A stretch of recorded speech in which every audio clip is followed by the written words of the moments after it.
being very, very consistent in what we've said throughout this period. At the very beginning, we said that, yeah, you should stay at home if you can, go to work if you must. What's changed now is the emphasis and the encouragement that we're giving to people, as it were, to follow the initial guidance of March the 23rd, I think it was. We're being very, very consistent in what we've said throughout this period. At the very beginning, we said that you should stay at home if you can, go to work if you must. What's changed now is the emphasis and the encouragement that we're giving to people, as it were, to follow the initial guidance of March the 23rd, I think it was. He asks, Mr. Speaker, about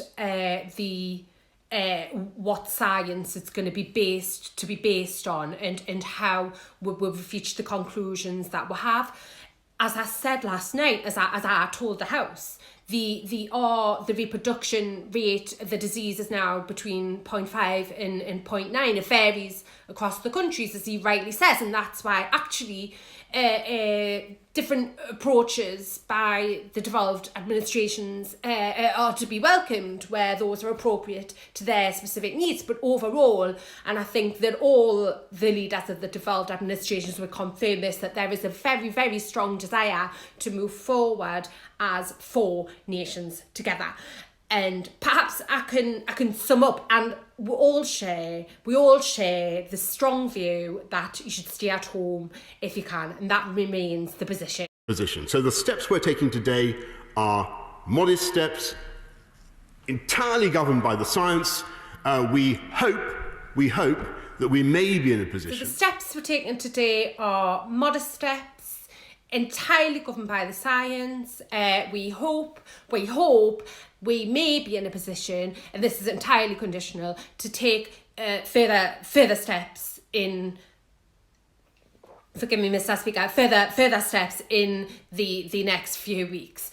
He asks an entirely, given the complexity of what's being said, he raises a perfectly reasonable point about people moving across the border into Wales for recreation purposes, and I totally and believe me, there'll be a myriad of hypothetical situations that people will be able to raise.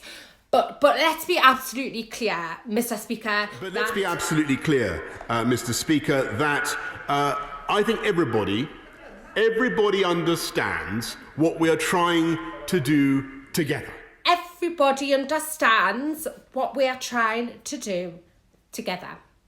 And that is working together as a country to obey the social distancing rules, which everybody understands. And I think what the British people understand is that this is the moment for the whole country to come together and to obey those rules and to apply their common sense in the application of those rules. And I have huge admiration for the way that the police have enforced them so far. And I know that the British public is going to continue to help the police and everybody to enforce those rules, to get our reproduction rate down, to get this disease even further under control by continuing to apply good, solid British common sense. It's worked throughout phase 1, and I have no doubt it's going to work in the second phase of the disease as well, the fight against the disease as well. To get this disease even further under control by continuing to apply good, solid British common sense. It's worked throughout phase 1, and I have no doubt that it's going to work in the second phase of the disease as well, of the fight against the disease as well.